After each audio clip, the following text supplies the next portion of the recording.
The weight of waiting. The morning light filtered through grimy windows of the Galactic Compliance Bureau, casting long shadows across rows of uncomfortable metal chairs.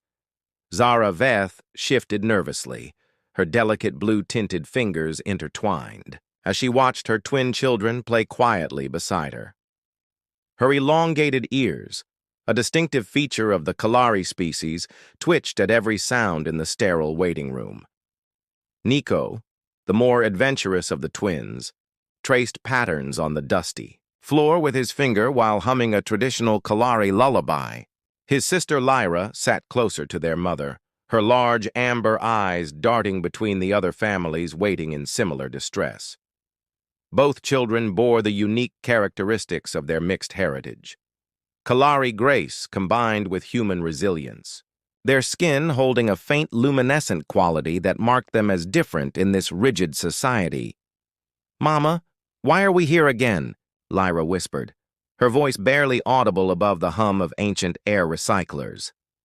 Zara's heart clenched as she smoothed her daughter's dark hair. "It's just paperwork, little star.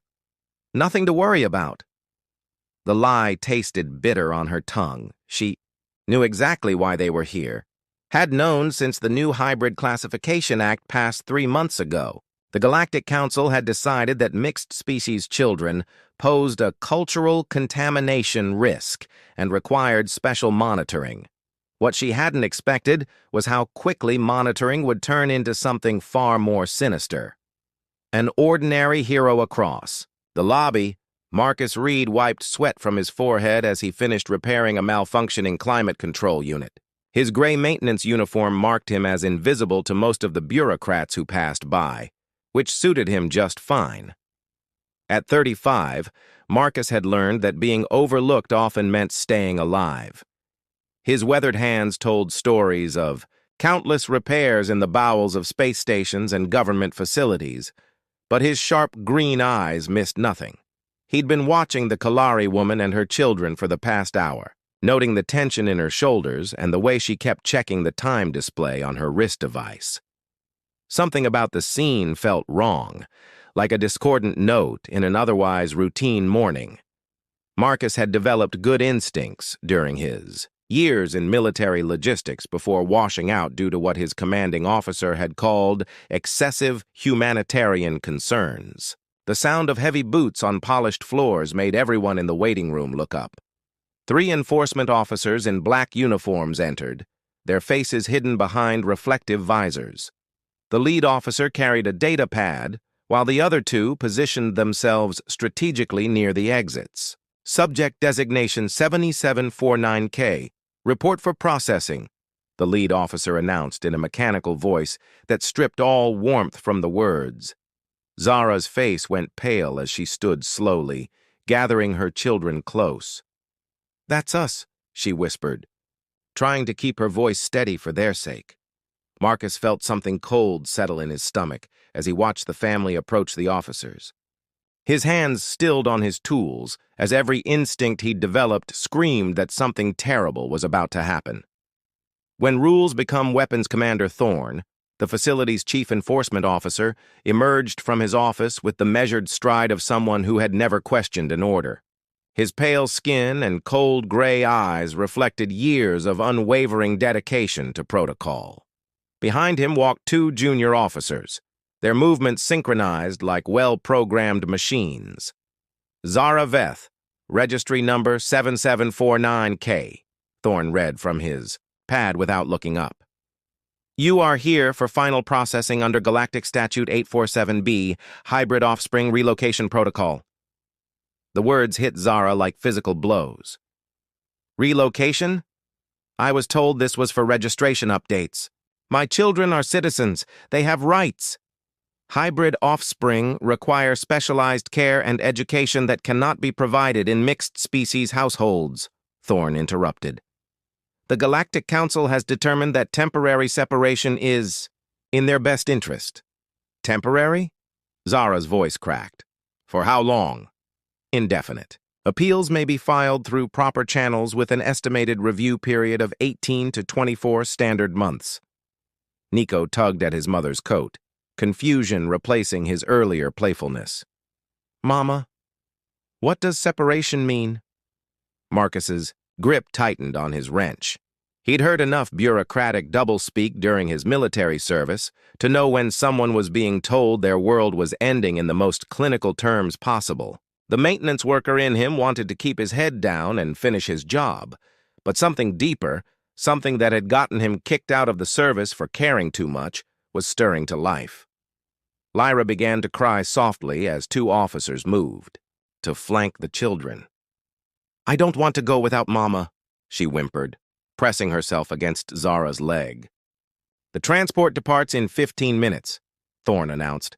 "Compliance is mandatory. Resistance will be noted in permanent records and may affect future visitation privileges." The moment of choice, Zara dropped to her knees, pulling both children into a desperate embrace. Her composed facade finally cracked as tears streamed down her face. "Listen to me, my loves. You must be brave. Be kind to each other. Take care of one another. Remember all the stories I told you about your father, about Earth and Calaria. Remember that you are loved, no matter where you are."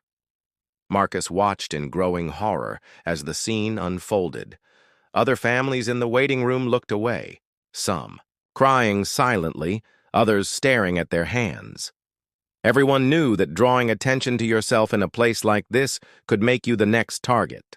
The smart thing, the safe thing, was to pretend nothing was happening. But Marcus had never been particularly smart about his own safety. "Wait a minute," he said, standing up from his repair work. The wrench in his hand felt heavier than it should. "You can't just take kids from their mother. Where's the legal representation? Where's the proper documentation?" Thorne turned his visor toward Marcus, the reflective surface making it impossible to read his expression. "Maintenance personnel are not authorized to observe family processing. Procedures. Return to your duties." "I'm not maintenance personnel right now," Marcus replied, surprising himself with the steadiness of his voice. "I'm a citizen asking to see the legal authority for kidnapping children." A ripple of tension passed through the room. The other enforcement officers shifted their positions, hands moving closer to their stun weapons. Zara looked up at Marcus, with a mixture of hope and terror, recognizing that this stranger was about to put himself in danger for her family. "Final warning," Thorne said, his voice dropping to a dangerous whisper. "Interference with galactic compliance procedures is a Class C offense punishable by detention and fine." Marcus looked at Nico and Lyra, saw the fear in their young faces, and made a choice that would change everything. "Then I guess you'll have to detain me, because I'm not letting you take these kids without a fight." The waiting room erupted into chaos as Marcus stepped between the officers and the family. Zara gathered her children behind him, her mind racing, as she realized this human stranger was willing to sacrifice everything for people he'd never met. Other families began to murmur, some moving toward the exits, others starting to stand as if Marcus's defiance had awakened something they thought they'd lost. Thorne raised his hand, and the officers drew their weapons. "So be it." Seeds of rebellion, the stun blast caught Marcus in the chest, sending him crashing into a row of chairs. Pain exploded through his nervous system as electricity coursed through his body, but he forced himself to stay conscious. Through blurred vision, he saw Zara trying to shield her children as the officers closed in. "Run!" he gasped, struggling to his feet despite the aftershocks. "Take them and run!" But there was nowhere to go. The exits were blocked, and more officers were streaming into the lobby. Zara held Nico and Lyra close as they were systematically separated from her, their cries echoing off the sterile walls. The last thing Marcus saw before another stun blast knocked him unconscious was Zara's face, a mixture of gratitude and devastation that would haunt him for days to come. When he woke, up hours later in a holding cell, Marcus found himself sharing the space with 3 other beings who had spoken up during the chaos. His body ached. His career was certainly over, and he had no idea how he was going to get out of this mess. But as he sat in the dim light, listening to the distant hum of the facility, one thought crystallized in his mind with perfect clarity. He was going to get those children back to their mother, even if it killed him. The maintenance worker who had spent years fixing broken things had finally found something worth breaking the rules for.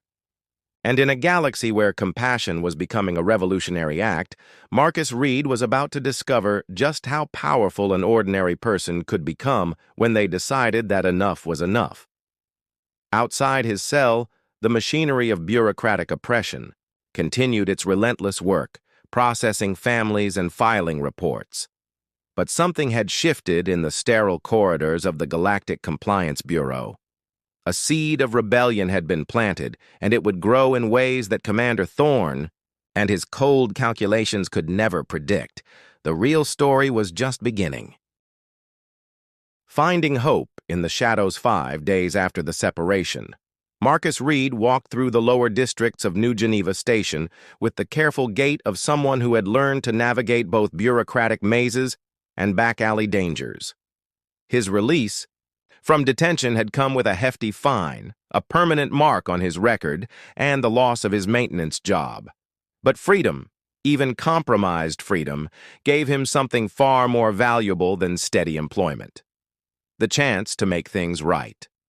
The lower districts existed in the spaces between official recognition and complete abandonment. Here, the artificial lighting flickered with irregular patterns, casting shifting shadows that hid both desperation and hope.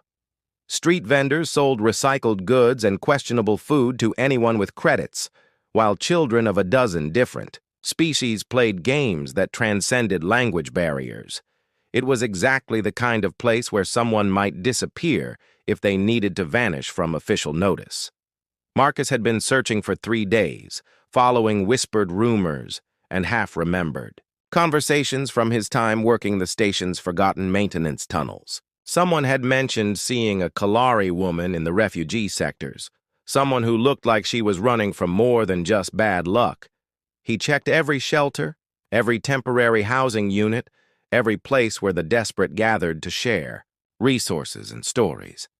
He found her in an abandoned fabrication unit that had been converted into an unofficial community center. Zara sat in a corner, her luminescent skin dim with exhaustion and grief. She wore a hooded jacket that obscured her distinctive ears, but her posture spoke of someone who had lost everything that mattered. Around her, other displaced beings shared meager meals and quiet conversations, united by circumstances beyond their control. When their eyes met across the crowded space, Marcus saw recognition flash across her features, followed immediately by wariness. She rose slowly, moving with the careful grace of someone expecting either salvation or betrayal, and approached him with measured steps. "You," she said simply, her voice carrying layers of emotion he couldn't fully parse. "The maintenance worker who tried to help." "Marcus Reed," he replied, extending his hand in the human gesture of greeting. "And I'm still trying to help, if you'll let me." Unlikely alliances, Zara studied his face for a long moment before accepting his handshake. Her fingers were cooler than human skin, but her grip was firm with desperate hope. "Why?" "You don't know me. You don't owe me anything. If anything, I owe you for what you sacrificed." Marcus glanced around the makeshift shelter, noting the other families huddled in small groups. The children who played too quietly, the adults who spoke in whispers about papers and permits, and the constant fear of discovery. "Maybe I don't. Like seeing families torn apart by people who think compassion is a security risk." "Careful," came a voice from the shadows. "That kind of talk will get you disappeared in these parts."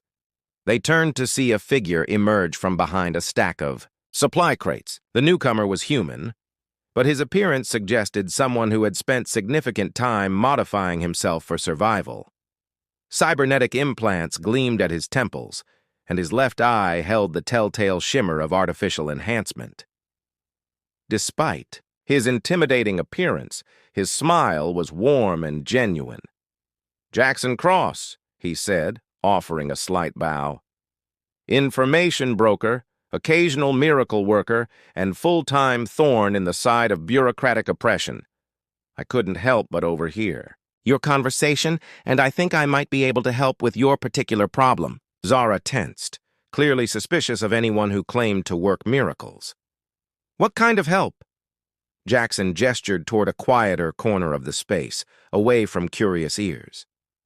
The kind that involves reuniting separated families and making certain officials very unhappy in the process. But first, let me ask you something. How far are you willing to go to get your children back? As far as necessary, Zara replied without hesitation. Good, Jackson said, his enhanced eye glowing softly. Because where they've taken your kids is going to require every bit of determination you can muster. The orbital prison. In a small room fashioned from recycled hull plating, Jackson spread out a collection of data tablets and holographic projectors. The information that appeared painted a picture that made Marcus's stomach turn cold. The hybrid processing facility orbited the gas giant Kronos, a converted research station that had been repurposed for what the official documentation called specialized care and education. The reality, Jackson explained, manipulating the holographic display to show the station's layout, is that it's a holding facility designed to strip hybrid children of their non-human cultural connections. They call it integration therapy, but the kids who come out are shadows of who they went in as. Zara's hands clenched into fists. They're trying to erase half of who my children are. Worse, Jackson continued. The facility is run by Dr. Meridian Voss, a psychologist who believes that mixed-species children are inherently unstable.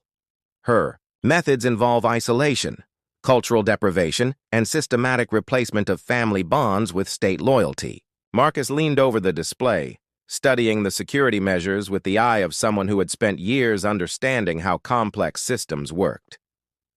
How many children are being held there? Current estimates put it at around 200 kids, from 40 different species combinations. The youngest is 4 standard years old. Jackson's voice carried a weight that spoke of personal experience with such losses. 200? Zara whispered, her voice breaking. 200 children stolen from their families. The three sat in silence for a moment, the magnitude of the injustice settling over them like a heavy blanket. Then Marcus straightened, his expression hardening with resolve. So we get them all out. Jackson and Zara stared at him. All of them? Jackson asked. Do you understand what you're suggesting? The security measures alone are designed to keep children in, not trained operatives. Out, Marcus interrupted. I may just be a maintenance worker, but I spent 12 years in military logistics before they decided I cared too much about civilian casualties. I know how to move people and resources without setting off alarms. Building the network over the following weeks, their small group grew as word spread through the underground networks that connected the station's forgotten populations. Officer Vega, a security guard whose own mixed-heritage daughter had been taken months earlier, provided inside information about transport schedules and official protocols. Dr. Elena Torres, a former military medic who had been blacklisted for treating non-humans without proper authorization, offered medical expertise and a portable surgical unit. They were joined by Kess, a young Manthari engineer whose technical skills rivaled any official technician, and his partner Finn, a human pilot who specialized in ships that didn't officially exist. Each person who joined their cause brought skills, resources, and most importantly, a burning desire to strike back against a system that treated compassion as a crime. Their base of operations became the abandoned fabrication unit, which they gradually transformed into a command center disguised as a relief kitchen for displaced families. The legitimate charitable work provided perfect cover for their planning sessions and resource gathering. To outside observers, they were simply another group of do-gooders trying to help the less fortunate. The plan that emerged was audacious in its simplicity. Rather than attempting a traditional infiltration, They would exploit the facility's own humanitarian protocols. Dr. Torres would pose as a medical inspector, conducting a routine health evaluation of the children. Officer Vega would provide falsified authorization codes that would grant them temporary access. Meanwhile, Kess and Finn would position their ship near the facility as part of a scheduled supply run. The beautiful thing about bureaucracy, Marcus explained as they reviewed the plan for the 10th time, is that it's so complex that nobody really understands how it's supposed to work. As long as you have the right forms and the right attitude, you can walk into almost anywhere. The point of no return. The night before the mission, Zara found herself unable to sleep. She stood in the observation port of their temporary headquarters, looking out at the stars that held her children somewhere in their vast expanse. Marcus joined her, carrying 2 cups of synthetic coffee that tasted like disappointment but provided necessary caffeine. "Second thoughts?" he asked gently. "Every minute," she admitted. "But not about rescuing them, about dragging all of you into this. You have lives, futures. If we're caught, we'll face the consequences together," Marcus interrupted. "But if we do nothing, how many more families will be destroyed? How many more children will be lost to a system that sees diversity as a threat?" Zara accepted the coffee, her hands trembling slightly. In Kalari culture, there's a concept called soul bonding, the idea that some connections transcend biology and create family from choice rather than birth. "I think that's what's happening here." Marcus nodded, understanding flowing between them without need for words. "Then let's go bring our family home." Into the void. The next morning, their small fleet launched under the cover of routine civilian traffic.